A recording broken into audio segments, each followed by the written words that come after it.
नमस्कार दोस्तों, digital animal care channel में आपका स्वागत है। आज के इस वीडियो में हम बात करेंगे बकरियों में आने वाले अफारे के बारे में। इसे टिम्पैनी या पेट फूल जाना भी कहते हैं और साधारण भाषा में हम इसे आफरा कहते हैं, अंग्रेजी के अंदर टिम्पैनी कहते हैं। तो ये खासकर ज़्यादातर पशुओं में बार-बार आता ही रहता है।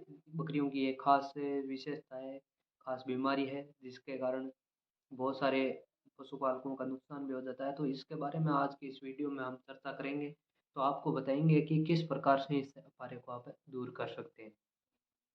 तो सबसे पहले तो इसके कुछ कारणों के बारे में पता कर लेते हैं, क्योंकि ये बहुत से कारणों से भी होता है। इसमें सबसे अहम होता है जो कि नॉर्मल अफारा आता है, और अपर आने के बहुत सारे कारण हो सकते हैं। या तो जो पशुओं ने सारा कचरा वगैरह खाया है उससे भी आ सकता है, या ज़्यादातर इसके अंदर चांसेस रहते हैं कि जो दलिया वगैरह बांटा वगैरह जो पशु अपने आप ज़्यादा खा लेता है, तो उससे भी पशुओं के अंदर अफारा आने की संभावना रहती है, और उसके अंदर एक दूसरी बीमारी भी पैदा हो जाती है जिसे हम एसिडोसिस के नाम से जानते हैं। अगर एसिडोसिस हो गया तो भी अफारा आता है।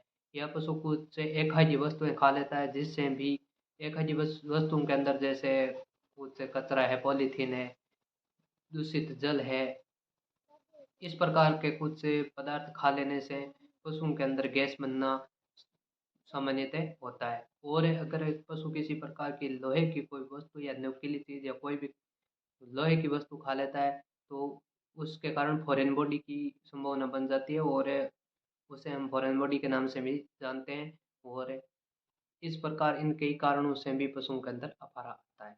तो इन सब के अफारों को हम अलग से पहचानें कैसे कि ये किस कारण से हुआ है। अगर पशु ज़्यादा मात्रा में कॉन्स्ट्रेंट यानी दाना वगैरह खा लिया है, तो उससे अगर होगा तो वो होगा तो एसिडोसिस की संभावना बनती है, जिससे पशु के पेट के अंदर पानी भर जाता है। अगर पशु के पेट को हिलाएंगे तो डब डब की सी आवाज़ आने लग जाएगी। इस प्रकार के अफारे को दूर करने के लिए हम सामान्यतः तो सोडियम बाइकार्बोनेट पाउडर आता है, उसका उपयोग करते हैं, और उससे पशु को लगातार हर 1 घंटे के बाद दोहराते रहते हैं। पशु की अगर बॉडी वेट है उसके हिसाब से हम उसकी मात्रा तय करते हैं।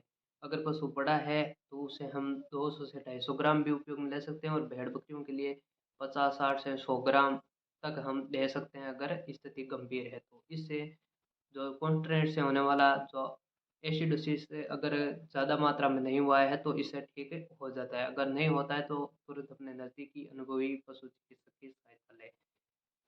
ये तो रही दाने से होने वाले अफारे के बारे में। अगर नॉर्मल कई बार पशु जो हमेशा से चारा वगैरह खाता है उससे भी अगर चेंज होता है, तो परिवर्तन चारे में आने से भी पशु के अंदर अफारा आ जाता है, उसे नॉर्मल अफारा। इसके अंदर आप अगर मिट्टी का तेल जिसे केरोसिन के नाम से जानते हैं उसको पशु की नाक के ऊपर लगाएं, और जिससे कि अपारा तुरंत ही ठीक होने लग जाता है। इससे आप दिन में कम से कम जब अपारा आया हुआ है तो उसको हर 1 घंटे के बाद दोहराएं, और कम से कम 2 से 3 बार दोहराएं ताकि आपके पशु का अफारा पूर्णतः ठीक हो जाए।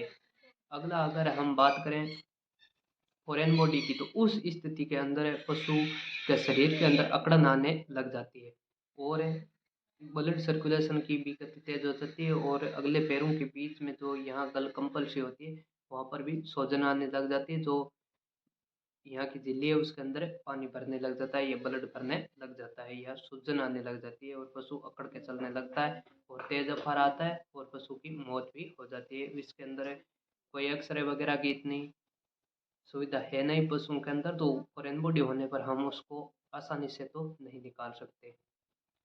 नॉर्मली इसे निकालना असंभव है। और अगर अपारा आ रहा है तो अपने पशु को क्या-क्या सावधानियाँ रखें? अगर अपारा आ गया है तो उसके बाद पशु को बैठने नहीं दें, क्योंकि जब अपारा आता है तो डायफ्राम जो कि फेफड़े के ऊपर लगा रहता है, जिसके दबने से पशु की श्वसन क्रिया अवरुद्ध हो जाती है, और उससे पशु की बहुत ही सीरियसली रूप से डेथ हो जाती है। तो इसका विशेष रूप से ध्यान रखें। अगर आपके पशु को अफारा आया है तो उसे बैठने नहीं दें, ताकि उसके डायफ्राम पर जोर नहीं पड़े, जिससे पशु सामान्यतः बहुत ही कम चांसेस हो जाते हैं उसकी डेथ के। अन्यथा अफारा के दौरान अगर पशु बैठता है तो उसका डायफ्राम दब जाता है, जिससे श्वसन क्रिया अवरुद्ध हो जाती है और पशु की तुरंत ही हो जाती है। और अगर इसके अफारे की बात की जाए तो इसे हम इंट्रा रूमिनल डायरेक्ट रूमन के अंदर नीडल पंचर करके भी हम उसकी केस को निकाल करके कम कर सकते हैं अगर सीरियस स्थिति में है तो, अन्यथा इसकी कोई आवश्यकता वैसे भेड़ बकरियों के अंदर तो पड़ती नहीं है। लेकिन अगर इसकी तीव्रता है, हमें लगता है कि इसकी वजह से श्वसन क्रिया अगर पशु की अवरुद्ध हो सकती है, तो उस स्थिति में आप डायरेक्ट नर्डल पंचर की सहायता से भी इंट्राल्यूमिनल करके और निकाल सकते हैं। जो भी हम जानकारी देते हैं, अगर आप खुद से करने की ट्राई न करें, इसे आप अपने नज़दीकी पशु चिकित्सक की सहायता और सलाह के अनुसार ही उपयोग करें। हमारा कर्तव्य है आपको जानकारी देना, ताकि आप अवेयर रहें और इस प्रकार की बीमारियों के अंदर तुरंत से तुरंत आप अपने नज़दीकी चिकित्सक से परामर्श ले सकें। तो यही था आज का वीडियो। अगर आपको अच्छा लगा है तो वीडियो को लाइक शेयर ज़रूर करें। Thanks for watching. धन्यवाद।